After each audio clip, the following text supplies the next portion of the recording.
लखनऊ की मेट्रो समाजवादियों की देन है, कानपुर की मेट्रो समाजवादियों की देन है, आगरा की मेट्रो समाजवादियों की देन है, दिल्ली से नोएडा जोड़ने वाली मेट्रो समाजवादियों की देन है, नोएडा से ग्रेटर नोएडा जोड़ने के लिए समाजवादियों की देन है। और हमें खुशी है इस बात की, आज मैं एक अखबार का कॉलम पढ़ रहा था जिसमें ये आंकड़े बताए गए हैं कि 2017 के बाद और अभी तक 8.4 करोड़ लोगों ने मेट्रो में सफर किया है। इतनी बड़ी उपलब्धि। भारतीय जनता पार्टी लगातार इस बात का प्रचार कर रही है कि विकसित भारत बनेगा।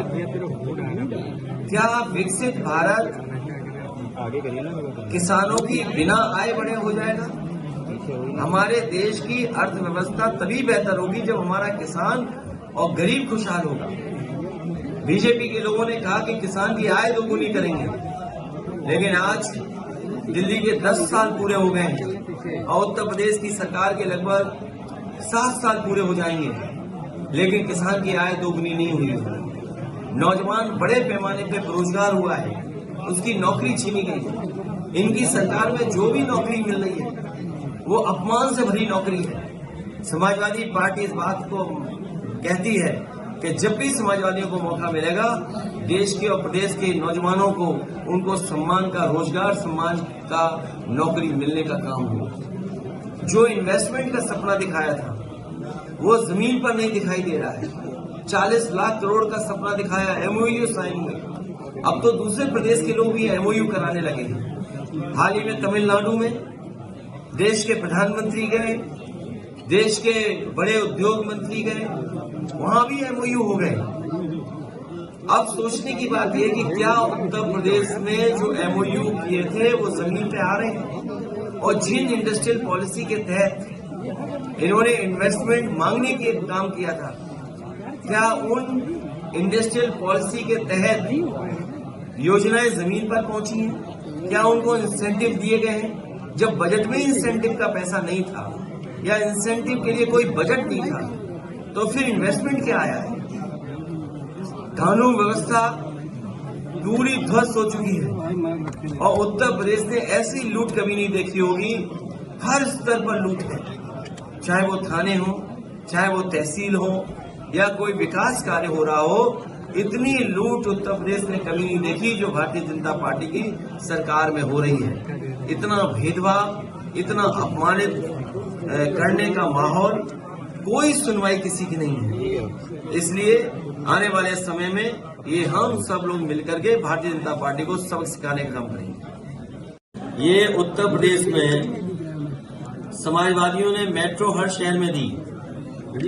लखनऊ की मेट्रो समाजवादियों की देन है, कानपुर की मेट्रो समाजवादियों की देन है, आगरा की मेट्रो समाजवादियों की देन है, दिल्ली से नोएडा जोड़ने वाली मेट्रो समाजवादियों की देन है, नोएडा से ग्रेटर नोएडा जोड़ने के लिए समाजवादियों की देन है। और हमें खुशी है इस बात की, आज मैं एक अखबार का कॉलम पढ़ रहा था जिसमें ये आंकड़े बताए गए हैं कि 2017 के बाद और अभी तक 8.4 करोड़ लोगों ने मेट्रो में सफर किया है। इतनी बड़ी उपलब्धि भारतीय जनता पार्टी की किसी योजना की नहीं होगी जो लखनऊ में समाजवादी पार्टी की सरकार में बनी थी मेट्रो, उसकी उपलब्धि दिखाई दे रही है। और मैं तो कहूंगा, देर आए दुरुस्त आए। अब सरकार ने फैसला लिया है कि अगले फेज की भी मेट्रो बनेगी। न केवल मेट्रो बल्कि उत्तर प्रदेश में जो आज बिजली मिल रही है वो भी समाजवादियों की देन है। निवेली लिग्नाइट जो बड़ा प्लांट बन रहा है बिजली का, वो समाजवादी पार्टी की देन है। ललितपुर में 3x660 super critical thermal plant जो लगा है प्राइवेट, वो समाजवादियों की देन है। कानपुर में पनकी में जो 1x660 super critical thermal plant लगने जा रहा है वो समाजवादियों की देन है। एटा में 3x660 super critical thermal plant जो लगने जा रहा है और लग गए होते ये कारखाने, अगर बीजेपी ने ध्यान दिया होता तो उत्तर प्रदेश को 24 घंटे और सस्ती बिजली उपलब्ध हो गई होती। लेकिन सरकार ने अभी तक कोई कारखाना जो पहले लगना शुरू हुआ था अभी तक पूरा नहीं किया है। आप विकास कार्य की बात कर रहे हैं। एनसीआरबी के अगर हम आंकड़े देखें उत्तर प्रदेश में सबसे ज्यादा असुरक्षित महिलाएं हैं। एनसीआरबी के अगर हम आंकड़े देखें तो जब से भारतीय जनता पार्टी की सरकार दिल्ली में आई है 1 लाख किसानों ने आत्महत्या की है। अगर हम एनसीआरबी के आंकड़े देखें तो उत्तर प्रदेश कस्टोडियल डेथ में सबसे आगे बढ़ता हुआ नजर आ रहा है। सबसे ज्यादा बेरोजगारी यहां पर है, सबसे ज्यादा नौजवान निराश हुआ है। तो एनसीआरबी के अगर हम आंकड़े जानें और देखें तो उत्तर प्रदेश बहुत पीछे दिखाई देता है।